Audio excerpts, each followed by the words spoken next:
beautiful hats, fashionable gloves. The pretty girl has everything.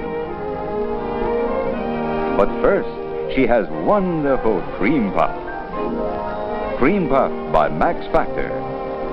With a kiss of a puff, this perfect blend of creamy base and sheer powder creates her flawless complexion. There was a time when opening your makeup bag felt like opening a jewelry box, when lipsticks came in heavy golden tubes, compacts clicked shut with the elegance of a vintage cigarette case, and even your drugstore blush felt like something you'd want to display on your vanity forever. Remember that time? The joy of trying on a shimmering lip gloss with a cherry cola scent, or pulling out a powder compact so ornate it doubled as an accessory. Makeup wasn't just about covering blemishes or enhancing features. It was about fantasy, femininity, and fun. Fast forward to today and everything feels sterile. Makeup now comes in matte beige tubes with sans serif fonts and a no makeup promise. It's clean, it's minimalist, and sure, it's efficient. But where's the magic? In today's video, we're peeling back the layers of nostalgia to explore a time when beauty products were more than just products. They were experiences. From the whimsical packaging of mid-century compacts to the discontinued gems of the 80s and 90s that still haunt our memories, we're diving deep into the forgotten world of playful, glamorous makeup. We'll also unpack how the industry's shift towards minimalism and clean beauty has left many of us longing for more sparkle, scent, and satisfaction of vintage glam. So if you've ever hoarded an old lip gloss because you couldn't bear to toss that adorable packaging, or if you found yourself scrolling on eBay for a long discontinued highlighter that smelled like bubblegum, this video's for you. Let's take a trip back to when beauty was bold, feminine, and just a little bit ridiculous in the best way possible.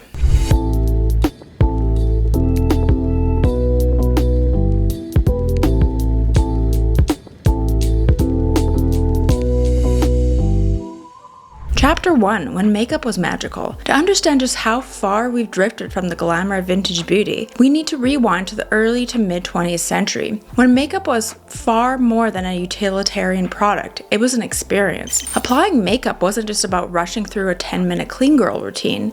It was a daily ritual, a performance of femininity, and often a moment of self-indulgence in a world that didn't always allow for much of it. During the 40s and 50s, compacts weren't disposable plastic rectangles. They were sturdy, ornate pieces made of enameled metal or even mother of pearl, often featuring Art Deco or Rococo designs. These compacts weren't just functional, they were meant to be flaunted. Brands like Coty, Stratton, and Estee Lauder understood this deeply. Stratton, a British brand, became known for its pressed powder compacts adorned with floral etchings, hand-painted scenes, and intricate clasps that clicked shut with a deeply satisfying sound. These weren't items women tossed out after they ran out. They refilled them, passed them down, and collected them as family heirlooms. You didn't hide your powder compact in your purse, you displayed it on your vanity like a trophy. Then there was Max Factor, the man who turned Hollywood's glamour into something you could buy at your local department store. His pancake makeup, originally developed for film sets to flatter under harsh studio lighting, came in a circular compact that was equal parts theatrical and practical. The packaging shimmered with gold accents, promising not just coverage but transformation. With a single purchase, you were stepping into the world of starlets and screen legends. It was beauty as fantasy, high glamour distilled into a small golden disc. Pioneers like Helena Rubinstein and Elizabeth Arden took this concept even further. Rubinstein's cosmetics were almost architectural in design, lipsticks shaped like miniature columns, face creams in jewel-toned jars with gilded lids. Her branding exuded opulence and power, inviting women to feel like they were participating in something elite and sophisticated. Meanwhile, Elizabeth Arden, with her signature red door salons, turned the act of buying moisturizer into an experience. Her packaging mimicked fine fragrances and French cosmetics, elevating everyday routines into rituals of refinement. You didn't just apply her products, you stepped into a carefully curated world of beauty, discipline, and grace. By the 50s and 60s, makeup was as much a gifting item as a personal tool. Beauty sets came in pastel tin boxes with velvet linings and satin ribbons. Think of them like tiny treasure chests filled with frosted lipsticks, miniature perfumes, and blushes shaped like roses. The packaging often included gold clasps, embedded mirrors, or floral carvings. Sometimes so lovely, women would keep the empty boxes for years, storing trinkets or cotton puffs just to preserve the beauty of the container. These weren't mass-produced commodities, they were tokens of elegance and femininity tied up with a bow. There was also an unspoken understanding that packaging mattered. Lipsticks were often embossed, engraved, and housed in refillable cases. Some brands even offered personalization, your initials on a lipstick cap or a compact lid. That attention to detail told a story, that beauty wasn't something you rushed, that the tools themselves were worthy of care and admiration. And yet, somehow that magic began to fade. Today, most beauty packaging feels utilitarian, disposable, and dare to say soulless. Refillable cases have been replaced by single-use plastics. Embossed lipsticks have given way to generic tubes indistinguishable from one brand to the next. Even luxury brands have streamlined their designs to fit the Instagram aesthetic. Beige, monochrome, and clean. So what happened to the glamour, the artistry, the joy?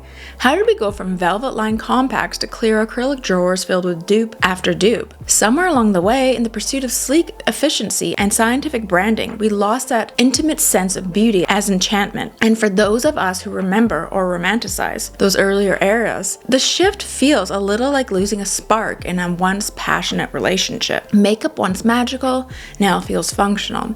But maybe, just maybe, that magic is still there, tucked inside a vintage compact or the memory of your first lipstick. Chapter 2. Iconic products we still miss. Let's pause for a moment and indulge in some nostalgia, because beauty isn't just about pigment and packaging. It's about memory, the scent of a cherry soda lip gloss, the metallic click of a compact mirror, the thrill of owning a lipstick that made you feel, maybe for the first time, like yourself. For decades, makeup wasn't just a tool. It was a tiny form of luxury, rebellion, identity, and fun. And when certain products disappear, they take the era's spirit with them. And first on the list is hard candy nail polish, the original 1990s version. Few beauty products captured the spirit of the 90s cool girl culture quite like hard candy's nail polish. Founded in 1995 by USC student Danae Mahajer, the brand started almost by accident. She mixed her own pastel blue polish to match her sandals. That shade called Sky went viral before viral existed. It caught the eye of Rolling Stone and was worn by Alicia Silverstone on The Late Show, and suddenly hard candy was everywhere. But this wasn't just polish, it was a vibe. The chunky glass bottle, the logo in handwritten font, and of course the signature plastic ring tied to each cap. It all screamed rebellion meets rainbows. Hard candy was girly but edgy, polished but punk. It came during a cultural moment when femininity was being reclaimed and repackaged. Think Clueless meets Daria. The brand quickly expanded into lip gloss, eyeshadow, and even fragrance. But the nail polish remained the crown jewel. You could find it at Urban Outfitters and department stores alike. It made luxury feel accessible but never boring. Today, hard candy technically still exists as a Walmart line, but the original indie charm is long gone. The pastel rings are no more, and the once bold packaging has been softened into something unrecognizable. The brand that once defined a generation's idea of cool is now just another drugstore product. And if you ever owned a bottle of Sky or Scam, you know it's more than nostalgia. It's mourning the loss of an identity in a bottle. I wish I had some vintage ones from the 90s. That would be cool to collect them. And next we have Yardley London Slicker lipsticks, and these are from the 1960s. If the 1990s were about indie edginess, the 1960s were about playful mod femininity. And Yardley of London's lipsticks were at the heart of it. Best known for their slicker lipsticks, Yardley offered pastel shades that matched the mood of the British invasion. Frosty, futuristic, and irresistibly cute. The tubes were lightweight, adorned in baby blues and sherbet pinks, and designed to feel like fashion accessories. Worn by Twiggy, the face of swinging London, Yardley lipsticks weren't just for looking pretty, they were about looking modern, and the youthquake from the 60s was all about breaking the tradition. And Yardley helped teenage girls and young women craft an identity that was all their own.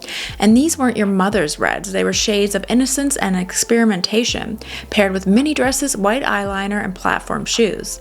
Yardley's advertising campaigns were just as iconic, featuring pastel-saturated spreads and 17 in Vogue. Their branding blended innocence and mod rebellion, often showcasing fresh-faced girls applying lipstick in phone booths or dancing in record shops.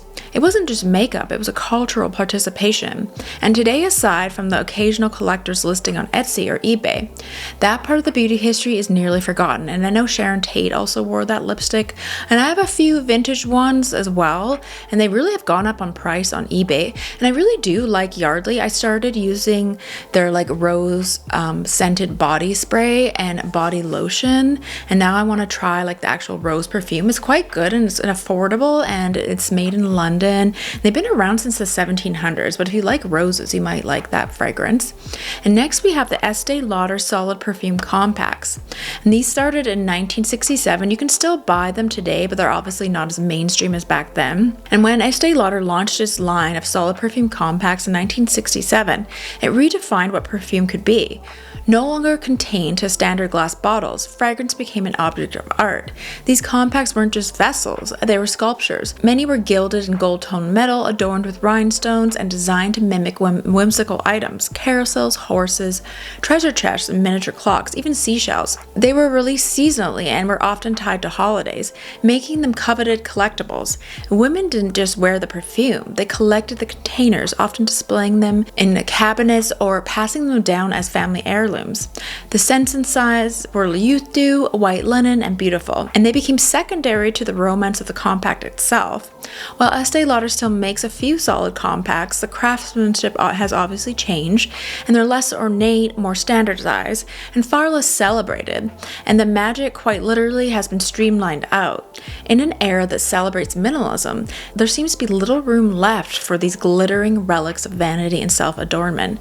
I have a few of the vintage ones as well. I think they have youth dew in them, which I don't really like that perfume scent, to be honest. It's a bit strong for me personally. And next we have Maybelline Kissing Coolers, and these ones were from the 1980s. And Kissing Coolers weren't just about perfection, they were about fun. Released in the 80s, these fruity, shimmery bombs, an early experiment in merging beauty with flavor, color, and fantasy. And for many girls, they were the first product they ever owned that made them feel glamorous. And they had scents like strawberry fizz and cherry cola, and they were a sensory playground. They had just enough shimmer to feel grown up, but were light enough to wear without raising eyebrows from parents or teachers. The packaging, a combination of metallic finishes and bright ombre, made them feel like candy. They were the products stashed in pencil cases applied during slumber parties and traded like stickers on the playground. And Kissing Coolers were part of the larger wave of makeup in the 80s that wasn't afraid of being fun or feminine. In a decade of bold eyeshadow and big hair, they were the subtle sidekick, a way to experiment with glamour without going full Madonna. And today, nothing quite captures the balance of innocence and sparkle. Well, Maybelline has never brought them back. The demand for them lives on online forums and nostalgic TikToks. I'm surprised they wouldn't, considering like you can still buy lip smackers. You'd think they would. And next we have the Avon collectible compacts, novelty lipsticks, and basically like everything from Avon, which was super nostalgic back in the day, especially from the heyday from the 50s to the 70s. And Avon in the mid-20th century wasn't just about beauty, it was about storytelling. Sold through door-to-door sales reps, often housewives earning supplemental income. Avon created a sense of community around its products. The company understood that women wanted more than function, they wanted fantasy. That fantasy took form of collectible compacts, shaped like seashells, piano lids, or Victorian lockets. The novelty lipsticks were equally as charming, tiny sculptures designed as beauty tools.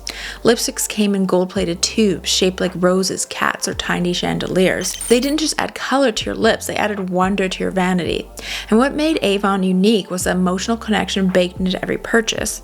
A woman bought her lipstick from her neighbor, who might also be her friend. Compacts were given as gifts for graduations, weddings, and just because. They weren't just impulse purchases from a glowing screen. They were chosen, shared, and remembered. And today they serve as beautiful relics from a slower, more intentional world of beauty.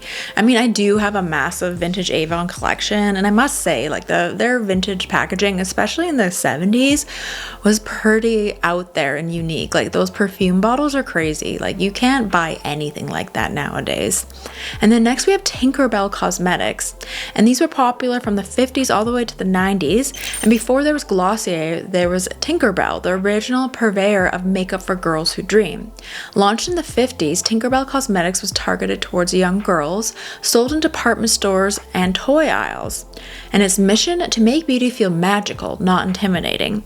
With glittery lipsticks, soft powder puffs, and peel-off nail polishes, the products were innocent but enchanting. Everything came in soft pastels, heart-shaped containers, or tiny compacts designed to mimic adult luxury with a sprinkle of fairy dust. The scent of the powders, the shimmer of the balms, the satisfying click of a little plastic mirror. It was all designed to make girls feel social, not sexualized. Tinkerbell wasn't about transformation, it was about play. And that's something modern children's cosmetics often miss. In trying to mimic adult beauty standards, they forget the wonder. And Tinkerbell let you mimic your mom without rushing you into adulthood. And for that, it remains one of the most beloved and quietly radical beauty lines ever made. And I wonder why they stopped making that. Maybe I had like a nail polish in the 90s. I mean, obviously there's a lot more products I've missed, so like feel free to let me know in the comments below, like any beauty products that you can no longer buy today that you miss. And today our vanities are lined with streamlined tubes of color-coded bottles that look beautiful on camera but often lack character. We're told beauty should be efficient, clean, and branded with restraint. And sure, there's value in that, but somewhere along the way we lost the heart, the flirtation and drama, the fantasy. Makeup used to be something we cherished. We saved the compacts. We showed off the lipsticks. We bought things not because they were practical, but because they were pretty. So tell me, what discontinued beauty products do you still think about? And what would you give to see them on the shelves again? Because the products we miss aren't just about color or formula. They're about time when makeup felt magical, and maybe, just maybe, it can again. I mean, I know there are certain brands that have like glamorous packaging, so obviously there's exceptions to the rule, but for the most part they're non-glamorous. Chapter 3, From Glamour to Glossier. By the time the 2010s rolled around, something subtle but monumental happened to the world of beauty. The once lavish, colorful, and theatrical world of cosmetics began to strip itself bare. Gold-foiled lipstick tubes and rhinestone-encrusted compacts gave way to unbranded dropper bottles, clear acrylic tubs, and monochrome labels. It was the dawn of minimalist beauty. And the poster child for this new era was Glossier. Founded in 2014 by Emily Wise, Glossier didn't launch a skincare line, it launched a new visual language. The brand's millennial pink lowercase typography and pill-shaped packaging quickly became emblematic of a cultural shift. Suddenly, beauty wasn't about performance, it was about aspiration. And that aspiration was minimal, pared down, effortless. Products were no longer displayed on ornate vanities, they were lined up neatly on marble countertops, beside eucalyptic branches and diptych candles. Beauty was no longer done, it was curated. This moment was reinforced by the rise of the shelfie, a carefully staged photo of your skincare shelf, featuring rows of similar-looking bottles, jars, and tubes, all in the same muted palette. Instagram turned beauty into a lifestyle aesthetic, and packaging evolved to meet the camera's needs. Brands like The Ordinary, Milk Makeup, and Drunk Elephant followed suit, offering minimalist, lab-like packaging that suggested expertise and transparency. And in some ways, this change was empowering. Consumers had become more skeptical of vague claims and airbrushed perfection. The beauty industry had long thrived on mystique. Now people wanted information. What's in the serum? What does the acid do? Packaging began to resemble pharmaceutical design, with ingredients like niacinamide and hyaluronic acid displayed proudly on the front label, as though the bottle had nothing to hide. It was beauty by the way of science, and science, we were told, meant truth. But in the pursuit of credibility, something else quietly slipped away: pleasure. The joy of picking up product because it looked pretty, the little thrill of lipstick that clicked shut with a satisfying sound, the playfulness of a blush compact shaped like a seashell, or a gloss that smelled like fruit punch. These weren't just aesthetic choices, they were part of the emotional ritual of beauty. They made putting on makeup feel like play, like performance, like an indulgent moment stolen from yourself. Minimalism, for all its polish, didn't invite fantasy, it discouraged it. Even luxury brands had to adapt. Once known for the ornate packaging and timeless glamour, heritage brands like Chanel, Dior, and Lancome began to streamline. Gone were the Baroque details and gilded flourishes of earlier decades. Every fragrance bottle became sleeker, less adorned, almost anonymous. Luxury began to signal itself not through embellishment, but through restraint. In the age of quiet luxury, loud beauty was gouache. Then came the clean girl aesthetic, a beauty trend that emerged from TikTok and Instagram, rooted in the idea that the ultimate aspiration was to look like you're wearing nothing at all. Think brushed up brows, clear skin, a little cream blush, slick back hair, and lots of beige. The aesthetic wasn't just about makeup, it was about lifestyle. You were supposed to look like you drank green juice, used retinol religiously, and somehow never had a breakout in your life. And again, the packaging followed suit. Brands leaned even harder into neutral, soft matte finishes and tubes that were designed not to draw attention to themselves. Think of how many products now come in soft taupe, muted pink, or milky white. They blend together like a minimalist dream, but they're also a little boring. Everything started to look the same. What's ironic is that while this moment claimed to be about effortless beauty, it often masks the effort behind it. The clean girl aesthetic requires discipline, skincare routines, gua sha tools, LED masks, and perfectly placed product. It's a curated kind of minimalism that hides just how much work it takes to look like you don't care. Meanwhile, the fun, performative, experimental side of beauty faded into the background. Bright colors, themed collections, seasonal packaging, scented glosses all pushed aside in favor of something more mature, more professional. But who decided that fun was unprofessional, or that beauty needed to be quiet in order to be taken seriously? It's easy to see the shift of progress in many ways. And in many ways it was. It gave us ingredient transparency, simplified routines, and products that focus more on efficiency than fantasy, but also gave us a beauty industry that can sometimes feel sanitized, depersonalized, and devoid of emotion. We used to buy lipsticks that made us feel like movie stars. Now we buy serums that make us feel like tech labs. And maybe that's the real trade-off. We've gained knowledge, but we've lost a little wonder. So it's worth asking, can we have both? Can we celebrate smart, science-based products and bring back the sparkle, the scent, the story? Because beauty isn't just about looking good, it's about feeling good, and sterile tubes and beige branding rarely do that on their own. Remember when makeup used to be fun, when it felt like play, when we applied it in front of our vanity mirrors with puffed powders and compact mirrors instead of LED selfie phones? Maybe it's time we let beauty be joyful again. Chapter 4, Why We're Craving Nostalgia in Makeup. Something is happening in beauty right now. If you spend even 5 minutes on TikTok or Instagram, you've probably noticed the growing obsession with all things retro. Y2K eyeshadow palettes, vintage compact hauls, and full tutorials on how to do your makeup like it's 1955 or 1998. At first glance, it might seem like just another trend cycle, but beneath the shimmer and vintage filters, something deeper is driving it, a collective yearning for when beauty felt personal, expressive, and fun. Makeup as an escapism throughout history. Makeup has once thrived not despite hardship, but because of it.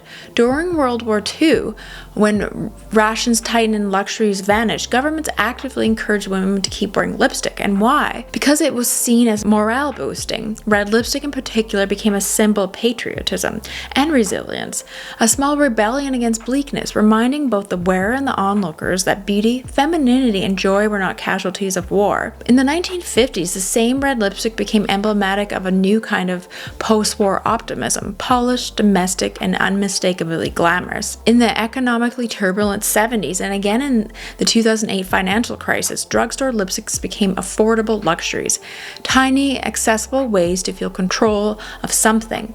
Even during the COVID-19 pandemic, though lipstick sales initially plummeted due to mask wearing, eye makeup, and colorful eyeliner boomed, beauty always adapts, not just to express but to escape. When life feels overwhelming, makeup becomes a form of self-soothing. It's an act of creating order, blending, contouring, brushing. When the world outside feels chaotic, it's turning to beauty not for vanity, but for comfort, for identity, for the pleasure of seeing yourself reflected with intention. A nostalgic makeup taps into that even more deeply. It lets us momentarily return to a version of the world and ourselves that felt simpler, softer, and more magical. And the psychology behind the packaging. There's a reason why a vintage compact can feel more emotionally satisfying than a sterile plastic tube, even if they both contain the same product. Psychologically, we're drawn to objects that are tactile, beautiful, and weighty. They make us feel grounded, indulged, and seen. The act of opening a compact, dipping a puff into powder, or pulling a lipstick from a gold case engages all the senses. It turns application into ritual. And studies back this up. Consumer psychologists have found that packaging doesn't just influence buying behavior, it directly impacts how satisfied we feel with the product. A lipstick housed in a heavy decorative tube is more likely to be perceived as luxurious, even if the formula inside is identical to one in a plastic case. That's because design evokes emotion, and emotion builds attachment. Nostalgic packaging also taps into our earliest associations with beauty, watching our mothers or grandmothers at their vanities, flipping through old magazines, or playing with a cherished Tinkerbell lip gloss as a child. These objects are more than containers. They're time machines. They hold memories of who we were, who we wanted to be, and the dream we once associated with adulthood and femininity. And then there's definitely the rise of vintage revival brands. Some beauty brands have recognized this longing and are building their identities around it. There's Besame Cosmetics, for example, and they have made a name for itself by meticulously recreating vintage makeup, from the 40s bullet lipsticks to 1960s cake mascara. Everything about their products, from the font to the color to the weight of the packaging, is historically accurate, and fans aren't just buying makeup, they're buying a feeling, a fantasy, a connection to an era when glamour was deliberate and beauty routines were romantic. And then there's other brands like Lisa Eldridge Beauty, which is blending nostalgia with modern formulas, offering lipsticks that feel like a nod to old Hollywood, but with the pigment and wearability today's consumers expect. And these revival brands aren't about gimmicks. They're about reintroducing the artistry, storytelling, and sensuality that mainstream beauty often leaves behind. Even larger brands are catching on. We've seen more archive releases, retro-themed palettes, and limited edition packaging inspired by past decades. And why? Because it works. Consumers want more than just performance. They want meaning, and retro makeup delivers it in spades. The deeper longing, but maybe the real question is this: are we craving vintage makeup, or are we craving a version of ourselves we've lost? In our hyper-efficient, algorithm-driven lives, nostalgia offers something. Nostalgia offers softness. It reminds us of days when beauty wasn't just about optimization or perfection, but about play, experimentation, and fantasy. When we apply a discontinued blush or pull out an ornate compact, we're not just doing our makeup, we're tapping into a memory of how we used to feel. Maybe it's the innocence of childhood, the excitement of adolescence, or the glamour of a version of femininity we once idolized. Makeup becomes a way to re-enchant the everyday, to escape our beige routines and remember what it felt like to be enchanted by a lipstick, thrilled by a scent, or delighted by a glittery cap. It's no coincidence that in times of collective anxiety, whether economic, political, or existential, we look backwards. Nostalgia offers predictability in a world that feels anything but. And in beauty, it gives us permission to feel joy again, not in perfect contour or a 10-step skincare routine, but in a pink frosted lipstick that smells like bubblegum. So maybe when we mourn discontinued products, we're not just missing a color or a formula, we're grieving the absence of beauty that made us feel something. Something soft, something sparkly, something ours. And maybe that's why the return of vintage-inspired makeup matters, not just as a trend, but as a gentle rebellion against the idea that beauty has to be practical, clinical, or quiet. Sometimes we just want to be beautiful. And makeup used to be so much more than function. It was a fantasy, it was a ritual, it was a joy tucked into a tiny compact or a pastel tube of lipstick. For decades, beauty products didn't just promise transformation. They invited us into entire worlds of glamour, play, and self-expression. And somewhere along the way, we lost that. In the pursuit of clean lines, clinical ingredients, and minimalist branding, makeup became a more practical, but also more impersonal. This isn't just to say that modern beauty is inherently bad. There's a lot to love about today's transparency, inclusivity, and innovation. But it's worth asking, what did we leave behind in the process? Because for many of us, a discontinued product isn't just any item we can't buy anymore. It's a memory we can't quite recreate, a version of ourselves we're trying to return to, a moment in time when beauty felt magical. That's why vintage makeup is having a renaissance, not just in aesthetics, but in emotion. People are collecting old compacts, searching for long-lost lipsticks, and flocking to brands that dare to be whimsical. But because in a world that often demands efficiency and restraint, Indulging in something simply because it's pretty, playful, or nostalgic is a quiet act of rebellion. So the next time you reach for your makeup bag, ask yourself, not just what works, but what sparks joy, what makes you smile before you even apply it, what reminds you that beauty isn't just about results, but about an experience. Because at the end of the day, that's what we're really craving, beauty that makes us feel something again. Now I want to hear from you. One discontinued beauty product that you still think about. The one you wish you could hold in your hands again, even just once. I have this like vintage Maybelline like roll-on eyeshadow from like the mid to late 90s, early 2000s, and it was like pink and frosted. And I think it had a bunch of different colors, and you would just roll it on and it gave you this glorious like frosted look. I still fantasize about it. I wish they would bring it back. Anyways, let me know in the comments below. I'm so curious of some like favorite beauty products that you had from like your youth when you were a kid, or like you remember your mom having, or your grandma, that you can't find it anymore that you wish you could still get. Let me know in the comments below. All right, thanks for watching.